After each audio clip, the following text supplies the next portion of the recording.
ফ্লিপকার্টে আমি এই কুর্তিটা ধরো 2.5-3 মাস আগে থেকে উইশ লিস্টে রেখেছিলাম। তো ব্যাপার হচ্ছে যে কখনোই আমি স্টকে পাইনি।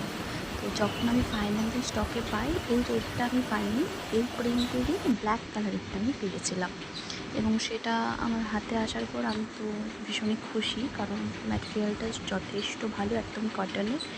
আর এক ওয়াশ করার পরে একটু রং ওঠেনি, ভীষণই সফট এবং এই গরমে পরার জন্য যথেষ্ট উপযুক্ত। তারপরে বেশ কিছুদিন পরে এই রেডটাও আমি স্টকে পাই এবং গতকাল আমি এটা রিসিভ করি। এবং এটা নিয়েও সেম, আমার কিছু বলার নেই, যথেষ্ট ভালো। রং ওঠে না, মানে এটা আমি জানি না, রেডটা ব্ল্যাকটা আমি ওয়াশ করেছিলাম, রং ওঠেনি। বাট রেডটার আমি বলতে পারছি না, দাম একদম ঠিকঠাক 380 থেকে 403-এর মধ্যে।